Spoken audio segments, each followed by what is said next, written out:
Hi dears, welcome to ಸುಜೇಸ್ life style. ಹೇಗಿದ್ದೀರಾ? ನೀವೆಲ್ಲರೂ ಚೆನ್ನಾಗಿದ್ದೀರಾ ಅಂತ ಅನ್ನೋದು ನನ್ನ ಭಾವನೆ.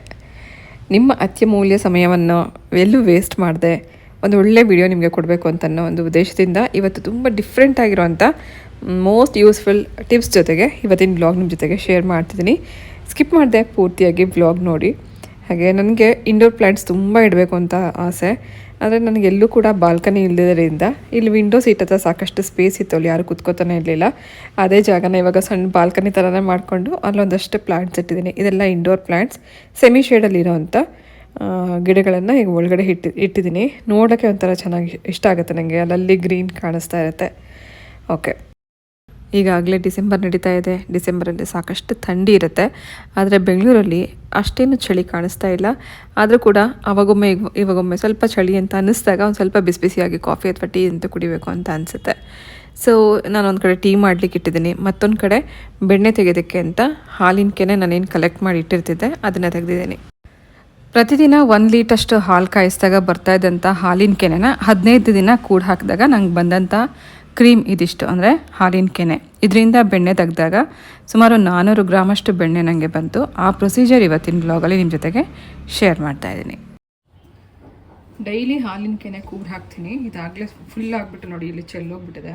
ಕೆಳಗಡೆ ಒಂದು ಬೌಲಲ್ಲಿ ಕಡಲೆಕಾಳಿದೆ, ನೆನೆಸಿ ಬೇಯಿಸಿ ಇಟ್ಟಿರೋ ಕಡಲೆಕಾಳು. ಫ್ರೀಸರಲ್ಲಿ ಇಟ್ಟಿದ್ದೆ, ಸ್ವಲ್ಪ ಎಕ್ಸ್ಟ್ರಾ ಇತ್ತು ಅಂತ ಅದರ ಮೇಲೆ ಇಟ್ಟಿದ್ದೀನಿ. ಇವಾಗ ಇದು ತೆಗೆಯೋಕ್ಕೂ ಆಗ್ತಾಯಿಲ್ಲ, ಇದು ಸ್ವಲ್ಪ ವಾರ್ಮ್ ಆಗಬೇಕು.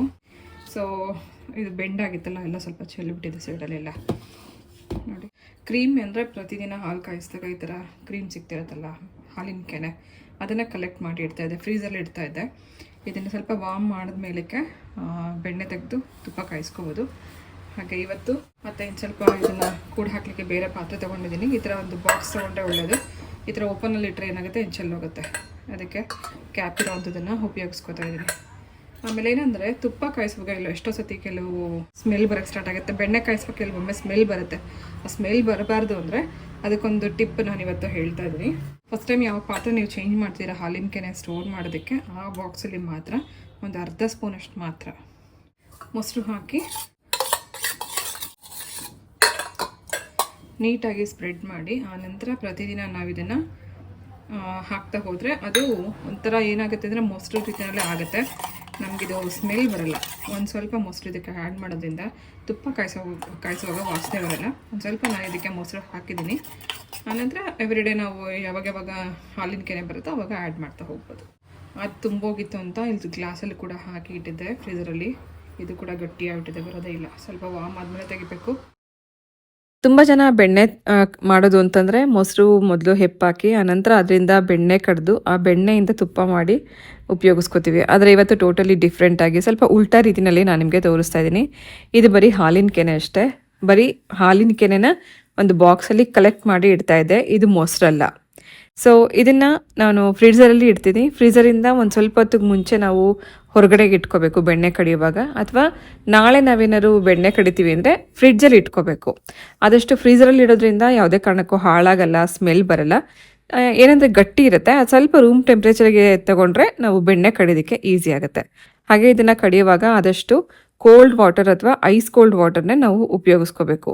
ಇದನ್ನು ಬೀಟ್ ಮಾಡೋದಕ್ಕೆ ಬೀಟರ್ ಉಪಯೋಗಿಸ್ಕೋಬೋದು, ಮಿಕ್ಸಿ ಜಾರಲ್ಲಿ ಕೂಡ ಮಾಡ್ಕೋಬೋದು. ಸೊ ಈಸಿ ಮೆಥಡ್ ಅಂತಂದರೆ ನನಗೆ ಈ ಹ್ಯಾಂಡ್ ಬ್ಲೆಂಡರ್, ಇದರಿಂದನೇ ನಾನಿವತ್ತು ಬೆಣ್ಣೆ ಕಡಿತಾ ಇದ್ದೀನಿ. ಹಾಲಿಂದ ಮೊಸರು, ಮೊಸರಿಂದ ಬೆಣ್ಣೆ, ಬೆಣ್ಣೆಯಿಂದ ತುಪ್ಪ ಅಂತ ಹೇಳ್ತಾರೆ. ಆದರೆ ಇವತ್ತು ಹಾಲಿನ ಕೆನೆಯಿಂದ ಬೆಣ್ಣೆ ತೆಗೆದು ಬೆಣ್ಣೆ ನಂತರ ಮೊಸರು ಮಾಡಿ ಮೊಸರಿಂದ ಮೊಸರು ಸಾಂಬಾರು ಮಾಡೋಣ. ಈ ಬೆಣ್ಣೆ ತೆಗೆಯೋದಕ್ಕೆ ಸುಮಾರು 15ರಿಂದ 20 ನಿಮಿಷ ಸಮಯ ಹಿಡಿಯುತ್ತೆ. ಯಾವುದೇ ಕಾರಣಕ್ಕೂ ಇದು ಬಿಸಿ ಆಗದಲ್ಲೇ ಇರೋ ಹಾಗೆ ನೋಡ್ಕೋಬೇಕು. ಅವಾಗವಾಗ ಮಧ್ಯದಲ್ಲಿ ಸ್ವಲ್ಪ ಐಸ್ ವಾಟರ್ ಅಥವಾ ಐಸ್ ಕ್ಯೂಬ್ ಹಾಕ್ಕೊಂಡು ಕಡಿಯೋದ್ರಿಂದ ಎಲ್ಲ ಬೆಣ್ಣೆ ಒಂದೇ ಕಡೆಗೆ ಕಲೆಕ್ಟ್ ಆಗುತ್ತೆ. ಹಾಗೆ ಇದು ಯಾವುದೇ ಕಾರಣಕ್ಕೂ ಬಿಸಿ ಆಗಬಾರ್ದು. ನೀವು ಮಿಕ್ಸಿ ಜಾರಲ್ಲಿ ಮಾಡ್ತಿದ್ರು ಕೂಡ ನಿಲ್ಲಿಸಿ ಗ್ರೈಂಡ್ ಮಾಡ್ಕೊಂಡಾಗ ನಿಮಗೆ ಬೆಣ್ಣೆ ಬೇಗ ಕಲೆಕ್ಟ್ ಆಗುತ್ತೆ. ತುಂಬ ಹೊತ್ತು ಮಿಕ್ಸಿ ಓಡಿಸ್ಬಿಟ್ರೆ ಬಿಸಿಗೆ ಆ ಬೆಣ್ಣೆ ಬರೋದೇ ಇಲ್ಲ. ನೀವು ಎಷ್ಟು ಓಡಿಸಿದ್ರು ಸುಮ್ಮನೆ ಅದು ತಿರುಗ್ತಿರತ್ತೆ ಹೊರತು ಬೆಣ್ಣೆ ಕಲೆಕ್ಟ್ ಆಗೋಲ್ಲ. ಮಧ್ಯ ಐಸ್ ವಾಟರ್ ಹಾಕೋತಾ ಇದ್ದರೆ ಬೇಗ ಬೆಣ್ಣೆ ಬರುತ್ತೆ. ನೋಡಿ, ಸುಮಾರು ಒಂದು 10ರಿಂದ 15 ನಿಮಿಷ ನಾನು ಇದನ್ನು ಬೀಟರ್ನ ಆನ್ ಮಾಡಿದ್ದೆ. ಇನ್ ಬಿಟ್ವೀನ್ ಮಧ್ಯೆ ಸ್ವಲ್ಪ ಐಸ್ ವಾಟರ್ ಹಾಕ್ತಾಯಿದ್ದೆ. ಒಂದು ಕಡೆಗೆ ಈಗ ಸಾಕಷ್ಟು ಬೆಣ್ಣೆ ಕಲೆಕ್ಟ್ ಆಗಿದೆ. ಸುಮಾರು 15 ದಿನದ ಈ ಹಾಲಿನ ಕೆನೆಯಲ್ಲಿ ಎಷ್ಟು ಬೆಣ್ಣೆ ಬಂದಿದೆ ಅಂತ ಕೂಡ ನಾನು ನಿಮಗೆ ತೋರಿಸ್ತೀನಿ.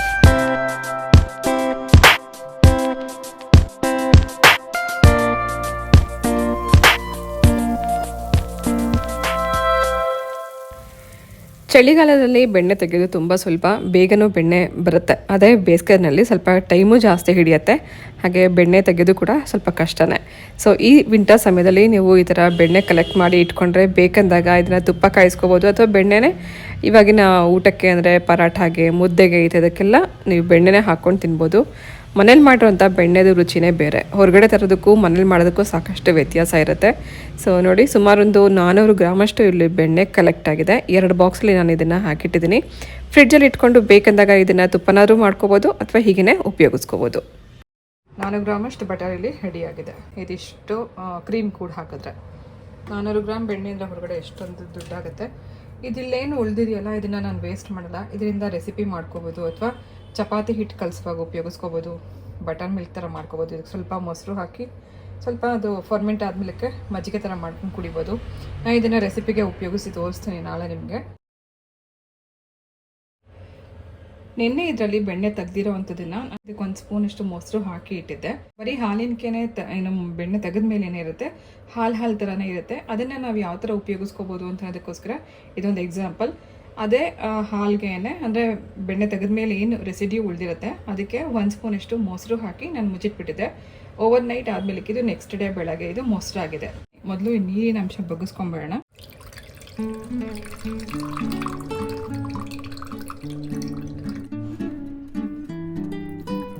ನೋಡಿ, ಮೊಸರಾಗಿದೆ. ಬೇರೆ ಪಾತ್ರೆಗೆ ಹಾಕ್ಕೊಂಬೇಡ.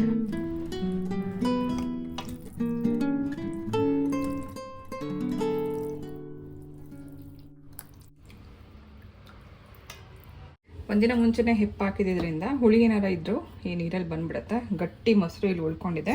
ಇನ್ನು ಸ್ವಲ್ಪ ತೆಳ್ಳಗಿರೋಂಥ ಮಜ್ಜಿಗೆ ಇಲ್ಲಿ ಉಳ್ಕೊಂಡಿದೆ. ಸೊ ಬೆಣ್ಣೆ ತೆಗೆದ ಮೇಲೆ ನಮಗೇನು ಉಳಿಯುತ್ತೆ ಅದನ್ನು ಉಪಯೋಗಿಸ್ಕೊಳ್ಳೋಣ. ಅದನ್ನು ನಾನು ಬಿಸಾಕ್ತಾ ಇದ್ದೀನಿ, ಇದನ್ನು ಯೂಸ್ ಮಾಡ್ತಿಲ್ಲ. ಇದರಲ್ಲಿ ಹುಳಿ ಜಾಸ್ತಿ ಇರುತ್ತೆ ಅಂತ ನನಗೋಸ್ಕರ. ಇನ್ನೊಂದು 2-3 ಸೌಟಷ್ಟು ಮೊಸರು ನಾನು ಇದಕ್ಕೆ ಮಿಕ್ಸ್ ಮಾಡ್ಕೋತಾ ಇದ್ದೀನಿ. ಸಾಂಬಾರಿಗೆ ನಮ್ಗೆ ಎಷ್ಟು ಬೇಕು ಅಂತ ನೋಡಿಕೊಂಡು ಮೊಸರು ಹಾಕಿ ಚೆನ್ನಾಗಿ ಇದನ್ನು ಕಡಿದ್ಬಿಟ್ಟು ನಂತರ ಮೊಸರು ಸಾರು ಮಾಡ್ಕೋಬೋದು. ಅಥವಾ ಇದನ್ನು ನಾರ್ತ್ ಇಂಡಿಯನ್ ಕಡೆ ಏನು ಹೇಳ್ತಾರೆ, ಕಡಿ ಅಂತ ಹೇಳ್ತಾರೆ. ಕಡಿ ಪಕೋಡ ಅಂತ ಮಾಡ್ತಾರೆ. ಆದರೆ ನಾವಿಲ್ಲಿ ಪಕೋಡ ಮಾಡ್ತಾಯಿಲ್ಲ, ಬರೀ ಕಡಿ ಅಥವಾ ಮೊಸರು ಸಾರು ಮಾತ್ರ ಮಾಡ್ತಾಯಿದ್ದೀವಿ. ಸೊ ಇದಕ್ಕೆ 1/4 ಸ್ಪೂನಷ್ಟು ಅರಿಶಿನ, 1 ಸಣ್ಣ ಸ್ಪೂನಷ್ಟು ರೆಡ್ ಚಿಲ್ಲಿ ಪೌಡರ್, ರುಚಿಗೆ ತಕ್ಕಷ್ಟು ಉಪ್ಪು, ಹಾಗೆ 4 ಟೀ ಸ್ಪೂನಷ್ಟು ಕಡಲೆ ಹಿಟ್ಟು ಹಾಕ್ತಾಯಿದ್ದೀನಿ. ಇದೆಲ್ಲ ಹಾಕಿ ಚೆನ್ನಾಗಿ ಇದನ್ನು ಬೀಟ್ ಮಾಡ್ಕೋಬೇಕು. ಕಡಲೆ ಹಿಟ್ಟೆಲ್ಲೂ ಗಂಟಿಲ್ದೆಲ್ಲ ಇರೋ ಹಾಗೆ ಚೆನ್ನಾಗಿ ಕಲಿಸ್ಕೊಂಡ ನಂತರ ನಾವು ಇದಕ್ಕೆ ಒಗ್ಗರಣೆ ರೆಡಿ ಮಾಡ್ಕೊಳ್ಳೋಣ. ಇದು ಸಾಧ್ಯ ಆದಷ್ಟು ತೆಳ್ಳಗೆ ಇಟ್ಕೋಬೇಕು, ಯಾಕಂದರೆ ಕುದಿಸ್ತಾ ಹೋದಂಗೆ ಕಡಲೆ ಹಿಟ್ಟು ಇರೋದ್ರಿಂದ ಸಾಂಬಾರು ಗಟ್ಟಿಯಾಗುತ್ತೆ. ಫಸ್ಟು ಅದನ್ನು ತೆಳ್ಳಗೆ ಈ ರೀತಿ ಮಾಡಿ ರೆಡಿ ಮಾಡ್ಕೊಂಡ ನಂತರ ಒಗ್ಗರಣೆ ರೆಡಿ ಮಾಡ್ಕೊಳ್ಳೋಣ. 1 ಸ್ಪೂನಷ್ಟು ಎಣ್ಣೆಯಲ್ಲಿ ಸ್ವಲ್ಪ ಜೀರಿಗೆ, ಸಾಸಿವೆ, 1/4 ಸ್ಪೂನಷ್ಟು ಮೆಂತ್ಯ, ಸ್ವಲ್ಪ ಇಂಗು ಹಾಕಿ ಇದೆಲ್ಲ ಚಟಪಟ ಅಂತ ಸಿಡಿದ ನಂತರ ನಾನು ಇದಕ್ಕೆ 3-4 ಒಣಮೆಣಸಿನ್ಕಾಯಿ, ಹಾಗೆ 1/2 ಸ್ಪೂನಷ್ಟು ಶುಂಠಿ ಬೆಳ್ಳುಳ್ಳಿ ಪೇಸ್ಟ್ ಹಾಕಿದ್ದೀನಿ. ಕರಿಬೇವು ಸೊಪ್ಪಿದ್ರೆ ಬೇಕಿದ್ರೆ ಹಾಕೋಬೋದು. ಸದ್ಯಕ್ಕೆ ನನ್ನ ಹತ್ರ ಖಾಲಿಯಾಗಿತ್ತು. 1/2 ಸ್ಪೂನಷ್ಟು ರೆಡ್ ಚಿಲ್ಲಿ ಪೌಡರ್, 1/4 ಸ್ಪೂನಷ್ಟು ಧನಿಯಾ ಪೌಡ್ರ್ ಹಾಕಿದ್ದೀನಿ. ರೆಡ್ ಚಿಲ್ಲಿ ಪೌಡರ್ ನಾನು ಇಲ್ಲಿ ಎಣ್ಣೆಯಲ್ಲಿ ಹಾಕಿರೋ ಕಾರಣ ಒಂದು ಕಲರ್ ಚೆನ್ನಾಗಿ ಬರುತ್ತೆ. ಹಾಗೆ ಈ ಎಲ್ಲ ಮಸಾಲ ಪುಡಿಗಳೆಲ್ಲ ಸ್ವಲ್ಪ ಹೊತ್ತು ಎಣ್ಣೆಯಲ್ಲಿ ಬಾಡಿಸ್ಕೊಂಡ ನಂತರ ನಾವು ಇದಕ್ಕೆ ರೆಡಿ ಮಾಡಿ ಇಟ್ಕೊಂಡಿರೋಂಥ ಮಜ್ಜಿಗೆ ಹಾಕೋಣ. ಈ ಮಜ್ಜಿಗೆ ಹಾಕಿದ್ಮೇಲೆ ಕೂಡ ಸುಮಾರು 20-25 ನಿಮಿಷ ನಾವು ಇದನ್ನು ಸಣ್ಣ ಊರಿನಲ್ಲಿ ಕುದಿಸ್ಬೇಕು. ಯಾಕಂದರೆ ಇದರಲ್ಲಿ ಮಜ್ಜಿಗೆದು ಒಂದು ಸ್ಮೆಲ್ ಇರುತ್ತೆ. ಹಾಗೆ ಕಡಲೆ ಹಿಟ್ಟು ಕೂಡ ಹಾಕಿರೋದ್ರಿಂದ ಆ ಕಡಲೆ ಹಿಟ್ಟು, ಮಜ್ಜಿಗೆ ಇದೆಲ್ಲ ಚೆನ್ನಾಗಿ ಕುದ್ದಷ್ಟು ಟೇಸ್ಟ್ ತುಂಬ ಚೆನ್ನಾಗಿ ಬರುತ್ತೆ. ಫಸ್ಟ್ ಟೈಮ್ ನಾನು ಈ ಸಾಂಬಾರು ಟ್ರೈ ಮಾಡಿದಾಗ ನನಗೂ ಒಂದು ಡೌಟ್ ಇತ್ತು, ಮಜ್ಜಿಗೆಗೆ ಕಡಲೆ ಹಿಟ್ಟು ಹಾಕಿದ್ರೆ ಟೇಸ್ಟ್ ಹೇಗಿರುತ್ತೋ ಅಂತ. ಆದರೆ ಕರೆಕ್ಟಾಗಿ ನಾವು ಒಂದು 20-25 ನಿಮಿಷ ಕುದಿಸ್ದಾಗ್ಲೇ ಸಾಂಬಾರು ಟೇಸ್ಟ್ ಚೆನ್ನಾಗಿ ಬರುತ್ತೆ. ಸುಮಾರು ಜನ ಇದಕ್ಕೆ ಪಕೋಡ ಮಾಡಿ ಹಾಕ್ತಾರೆ. ನಾರ್ತ್ ಇಂಡಿಯನ್ ಸ್ಟೈಲ್ ಇದು ಅಂತ ಹೇಳಿದ ಮೇಲೆ ಇದಕ್ಕೆ ಪಕೋಡ ಮಾಡಿ ಹಾಕ್ತಾರೆ. ನಂಗೆ ಅದೇನು ಅಷ್ಟು ಇಷ್ಟ ಅನಿಸ್ಲಿಲ್ಲ. ಅಂದರೆ ಒಂಥರ ಮೆತ್ತಗೆ ಆಗಿಬಿಡುತ್ತೆ ಪಕೋಡ ಇದರಲ್ಲಿ ಹಾಕ್ತಾ ಇದ್ದಂಗೆ. ಅಂದರೆ ನಾವೇನು ಬೋಂಡ ಥರ ಮಾಡ್ತೀವಿ ಅದೇ ಥರ ಮಾಡಿ ಇದರಲ್ಲಿ ಹಾಕಿ ಲಾಸ್ಟಲ್ಲಿ ಸ್ವಲ್ಪ ಹೊತ್ತು ಕುದಿಸ್ಕೊಳ್ಳೋದ್ರಿಂದ ಕಡಿ ಪಕೋಡ ಟೇಸ್ಟ್ ತುಂಬ ಚೆನ್ನಾಗಿರುತ್ತೆ. ಅದರಲ್ಲೂ ಇದು ವಿಂಟರ್ ಸ್ಪೆಷಲ್ ರೆಸಿಪಿ ಅಂತಲೇ ಮಾಡ್ತಾರೆ ಪಂಜಾಬ್ ಕಡೆ ಎಲ್ಲ. ಸೊ ಆ ಥರದ ಒಂದು ರೆಸಿಪಿ ಇದು. ಬರೀ ಇದು ಪ್ಲೈನಾಗಿ ಮಾಡಿರೋಂಥ ಕಡಿ. ಸೊ ಚೆನ್ನಾಗಿ ಒಂದು 25 ನಿಮಿಷ ನಾನು ಇದನ್ನು ಕುದಿಸಿದ್ದೀನಿ. ಕುದಿಸ್ತಾ ಇದ್ದಂಗೆ ಅದು ಸ್ವಲ್ಪ ಗಟ್ಟಿನೂ ಆಗಿದೆ.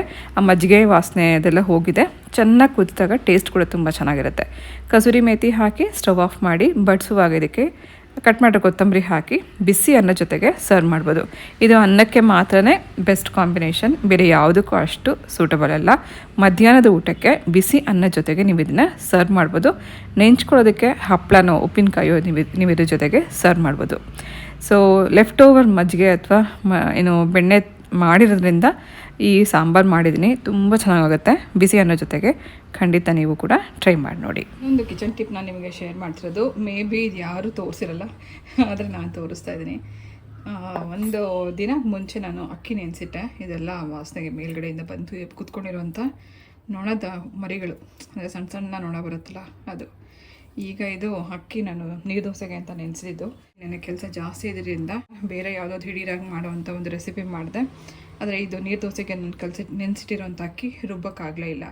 ಒನ್ ಡೇ ಫುಲ್ಲು ಹಾಗೆ ಬಿಟ್ಟಿದ್ದರಿಂದ ನೊರೆನೂ ಬಂದಿದೆ. ಮೇಲ್ಗಡೆ ನೀವು ನೋಡ್ತಿರ್ಬೋದು, ಸ್ವಲ್ಪ ಸ್ಮೆಲ್ ಕೂಡ ಬಂದಂಗಾಗಿದೆ. ಅಗತ್ಯಕ್ಕೂ ಮೀರಿ ಅಕ್ಕಿ ನೆನೆಸಿದ್ರೆ ಏನಾಗುತ್ತೆ ಅಂದರೆ ಈ ರೀತಿ ಮೇಲ್ಗಡೆ ಹುಳಿ ಹುಳಿ ಥರ ಆಗುತ್ತೆ, ನೊರೆ ಬರುತ್ತೆ ಮತ್ತು ಸ್ಮೆಲ್ ಬರುತ್ತೆ. ಇದನ್ನು ನಾವು ಮತ್ತೆ ಕುಕ್ಕಿಂಗಿಗೆ ಬಳಸೋಕ್ಕೆ ಅಷ್ಟು ಚೆನ್ನಾಗಿರಲ್ಲ.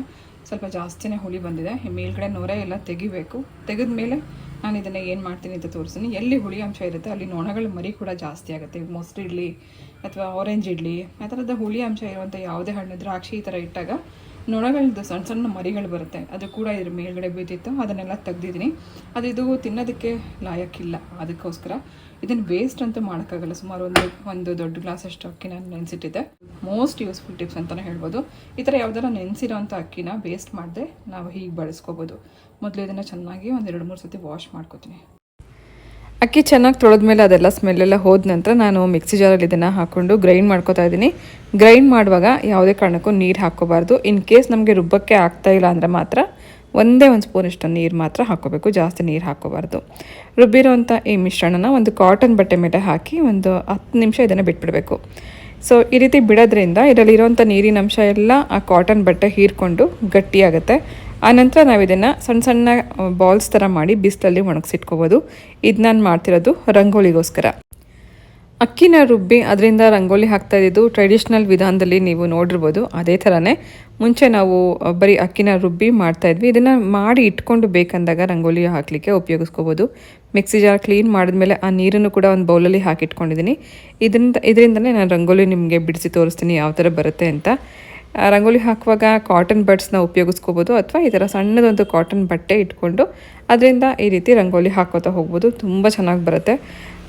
ಯಾವ ಥರ ನೆಲದ ಮೇಲೆ ಬೇಕಾದ್ರೆ ನೀವು ಹಾಕ್ಬೋದು. ರಫ್ ನೆಲದ ಮೇಲೆ ಹಾಕ್ಬೋದು, ಸಿಮೆಂಟ್ ನೆಲದ ಮೇಲೆ, ಟೈಲ್ಸ್ ಮೇಲೆ, ಗ್ರಾನೈಟ್ ಮೇಲೆ, ಎಲ್ಲದ್ರ ಮೇಲೂ ತುಂಬ ಚೆನ್ನಾಗಿ ಬರುತ್ತೆ.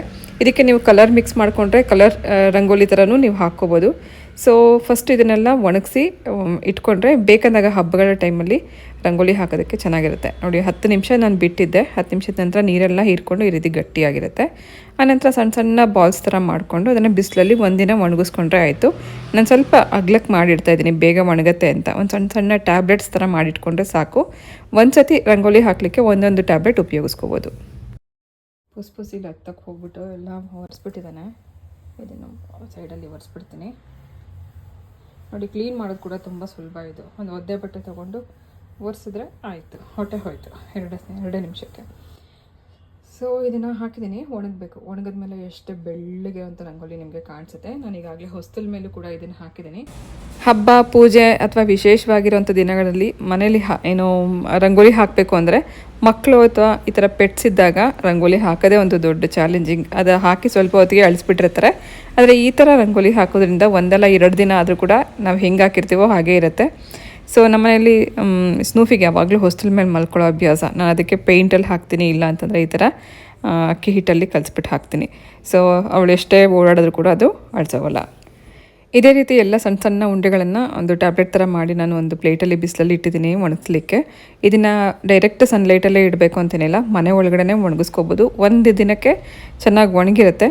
ನಂತರ ನಾವೊಂದು ಬಾಕ್ಸಲ್ಲಿ ಹಾಕಿಟ್ಕೊಂಡು ರಂಗೋಲಿ ಹಾಕಬೇಕು ಅಂತಂದಾಗೆಲ್ಲ ಒಂದೊಂದು ಟ್ಯಾಬ್ಲೆಟ್ಗೆ ಒಂದು 2 ಸ್ಪೂನಷ್ಟು ನೀರು ಹಾಕಿ ಕಲಿಸ್ಬಿಟ್ಟು ನಾನು ಆವಾಗಲೇ ತೋರಿಸ್ದಂಗೆ ನೀವು ರಂಗೋಲಿ ಹಾಕ್ಕೋಬೋದು.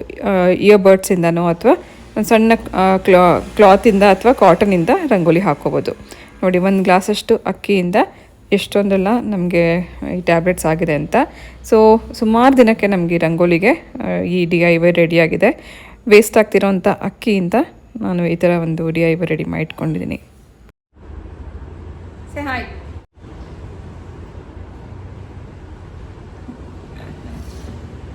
ಇವತ್ತು ಪ್ರಿಯಿಂಗೆ ಹಾಲಿಡೇ, ಲೇಟಾಗಿ ಎದ್ದೇಳಿ. ಎಷ್ಟು ಚಿನ್ನ ಟೈಮ್ ಈಗ?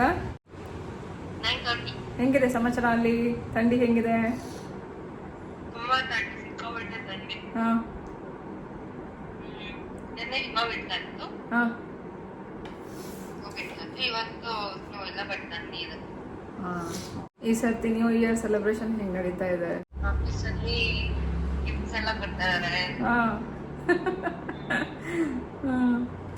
ಸೊ ಈ ಸರ್ತಿ ಪ್ರಿಯಾ ನ್ಯೂ ಇಯರ್ನ ಅಲ್ಲೇ ಸೆಲೆಬ್ರೇಟ್ ಮಾಡ್ತಾಳೆ, ಹಾಗೆ ಈ ಸರ್ತಿ ಕ್ರಿಸ್ಮಸ್ ಜೋರು ಅಲ್ಲಿ. ಸೇ ಬಾಯ್ ಹೋಗ್ಲಿ, ಯಾವಾಗ ಬರ್ತೀಯ ಅಂತೆಲ್ಲ ಕೇಳ್ತಾ ಇದ್ರು.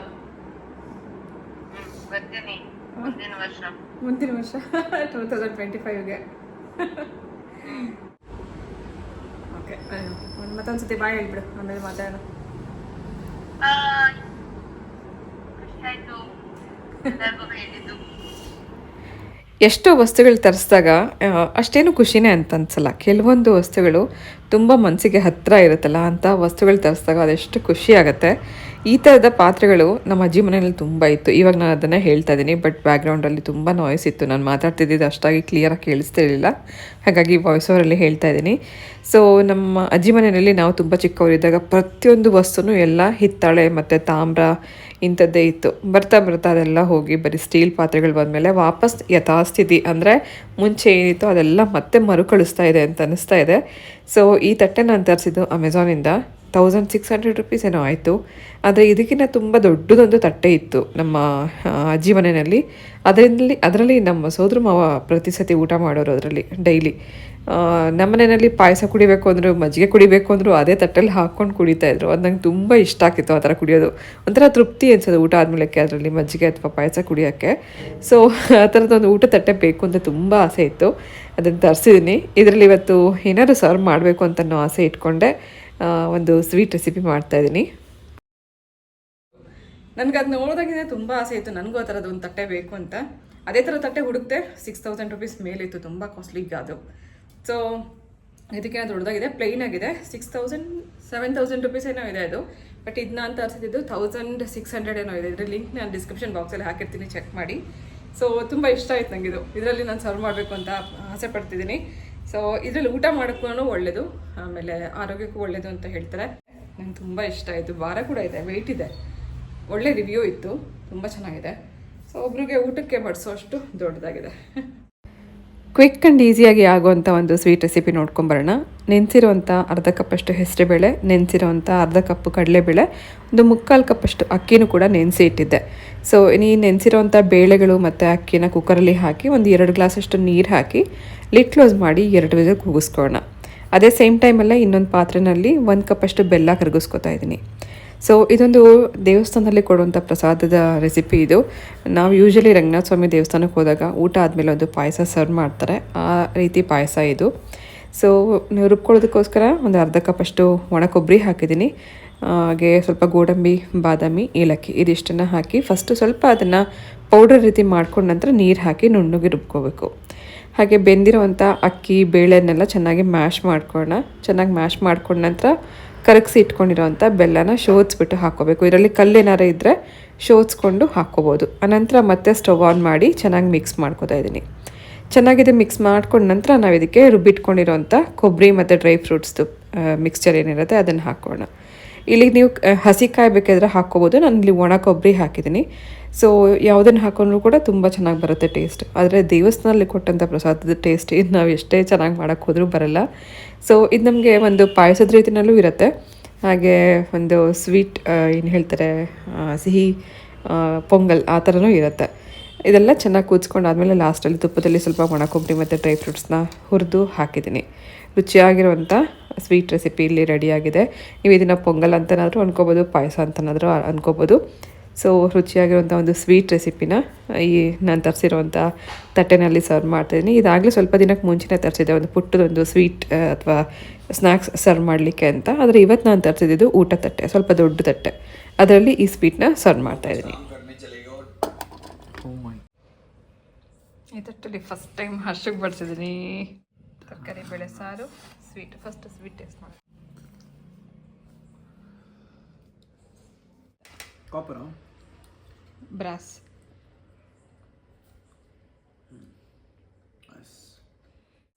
ರಾಜಕಾಲದಲ್ಲಿ ತಿಂತಾರಲ್ಲ ಹಂಗಿದೆ ಅವರೆಲ್ಲ. ನಾನು ಎಷ್ಟೊಂದು ಟಿವಿ ಸೀರೀಸ್ ಅಲ್ಲಿ ನೋಡ್ತಿದ್ದೆ, ಮೂವೀಸ್ ನೋಡ್ತಿದ್ನಲ್ಲ, ರಾಜೆಲ್ಲ ಚಿನ್ನ ತಟ್ಟೆ ಬೆಳ್ಳಿ ತಟ್ಟೆ ತಿಂತಾರಪ್ಪ, ನಾವೆಲ್ಲ ಇದರಲ್ಲೇ ತಿನ್ನಕ್ಕಾಗಲ್ಲ. ಹೆವಿನೂ ಇದೆ ಇದು, ತುಂಬಾ ಹೆವಿ ಇದೆ. ಅದು ನಿಮ್ಮ ಫ್ಯಾಮಿಲಿಯಲ್ಲಿ ಇಷ್ಟು ದೊಡ್ಡದಿತ್ತು ಅಂತಲ್ಲ ದಿನೇಶ್ ಬಾರ ಇರೋದು. ತುಂಬ ದೊಡ್ಡದಿತ್ತು. ನಮಗೆ ರಂಗನಾಥಸ್ವಾಮಿ ದೇವಸ್ಥಾನದಲ್ಲಿ ಹೋದಾಗ ಬರೀ ಅಕ್ಕಿ ಮತ್ತು ಬೇಳೆ, ಕಡಲೆಬೇಳೆ ಮತ್ತು ಅಕ್ಕಿ ಬೇಯಿಸ್ಬಿಟ್ಟು ತೆಳ್ಳಗೆ ಪಾಯಸ ಹಾಕ್ತಾರೆ ತಟ್ಟೆಗೆ, ಊಟದ ತಟ್ಟೆಗೆ. ಅಲ್ಲಿ ಊಟದಲ್ಲಿ ಇದು ಕಂಪಲ್ಸರಿ ಇದ್ದೇ ಇರುತ್ತೆ ಕಡಲೆಬೇಳೆ ಪಾಯಸ. ಅನ್ನ ಸಾಂಬಾರು ಬಡಿಸ್ಕೊಂಡ್ಮೇಲೆ ಮಜ್ಜಿಗೆ ಅನ್ನ ಆದಮೇಲೆ ಲಾಸ್ಟಲ್ಲಿ ಪಾಯಸ ಹಾಕ್ತಾರೆ. ತೆಳ್ಳಗಿರುತ್ತೆ ನೀರು ಥರ, ಆದರೂ ಅದೆಷ್ಟು ರುಚಿಯಾಗಿರುತ್ತೆ ಅಂದರೆ ಅದರಲ್ಲಿ ಬೇರೆ ಏನೂ ಇರಲ್ಲ. ಅಕ್ಕಿ, ಬೆಲ್ಲ ಮತ್ತು ಕಡಲೆಬೇಳೆ ಇದು ಮೂರೇ, ಏಲಕ್ಕಿ ಪುಡಿ ಹಾಕಿರ್ತಾರೆ ಅಷ್ಟೇ. ಈ ಥರ ಎಲ್ಲ ಕಾಯಿ ರುಬ್ಬಿ ಮತ್ತು ದ್ರಾಕ್ಷಿ ಗೋಡಂಬಿ ಎಲ್ಲ ಹಾಕಿ ಏನು ಮಾಡಿರಲ್ಲ. ಆದರೂ ಕೂಡ ದೇವಸ್ಥಾನದಲ್ಲೂ ಕೂಡ ಪ್ರಸಾದ ಅದೆಷ್ಟು ರುಚಿಯಾಗಿರುತ್ತೆ ಅಂದರೆ ಒಂಥರ ಹೆವನ್. ಅದು ತಟ್ಟೆನಲ್ಲೇ ಹಾಕ್ತಾರೆ ಎಲ್ಲರೂ ಪಾಯಸ. ಲಾಸ್ಟಲ್ಲಿ ತೆಳ್ಳಗಿರೋವಂಥ ಒಂದೊಂದು ಸೌಟಷ್ಟು ಪಾಯಸ ಹಾಕ್ತಾರೆ. ಇವಾಗಲೂ ನನಗೆ ಈಗಷ್ಟೇ ತಿಂದಾಗ ಅನಿಸುತ್ತೆ. ದೇವಸ್ಥಾನದಲ್ಲಿ ಏನೇ ಕೊಟ್ಟರು ಅಷ್ಟೇ ರುಚಿಯಾಗಿರುತ್ತೆ. ಅದು ಸಿಂಪಲಾಗಿ ಮಾಡಿರ್ತಾರೆ, ಅಷ್ಟೇ ರುಚಿಯಾಗಿರುತ್ತೆ.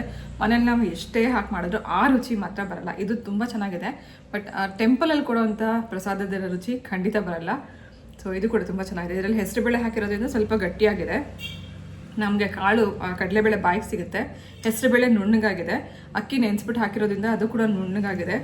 ನಮಗಿದು ಪಾಯಸ ತಿಂದಂಗೂ ಅಂತ ಅನಿಸ್ತಾ ಇದೆ. ಆಮೇಲೆ ಸ್ವೀಟ್ ಪೊಂಗಲ್ ತಿಂದಂಗೂ ಅನಿಸ್ತಾ ಇದೆ. ತುಂಬ ಚೆನ್ನಾಗಿದೆ. ಸೊ ಡಿಯರ್ಸ್, ಇದು ಇವತ್ತಿನ ವ್ಲಾಗ್ ಆಗಿತ್ತು. ಇವತ್ತಿನ ಈ ವ್ಲಾಗ್ ನಿಮ್ಮೆಲ್ಲರಿಗೂ ಇಷ್ಟ ಆಗಿದೆ ಅಂತ ಭಾವಿಸ್ತೀನಿ. ಹಾಗೆ ನನ್ನ ವಿಡಿಯೋನ ನಿಮ್ಮ ಫ್ರೆಂಡ್ಸ್ ಆ್ಯಂಡ್ ಫ್ಯಾಮಿಲಿಗೂ ಶೇರ್ ಮಾಡ್ತೀನಿ ಅಂತ ಹೇಳ್ತಾ, ಇವತ್ತಿನ ವ್ಲಾಗ್ ನಿಮ್ಮೆಲ್ಲರಿಗೂ ಇಷ್ಟ ಆಗಿದೆ ಅಂತ ಭಾವಿಸ್ತಾ ನಾನು ಹೊರಡ್ತಾ ಇದ್ದೀನಿ. ಮತ್ತೆ ಸಿಗ್ತೀನಿ ನಾಳೆ ಇನ್ನೊಂದು ಇಂಟ್ರೆಸ್ಟಿಂಗ್ ಆಗಿರುವಂಥ ವ್ಲಾಗ್ ಜೊತೆಗೆ. ಹೋಗ್ಬರಲ್ಲ.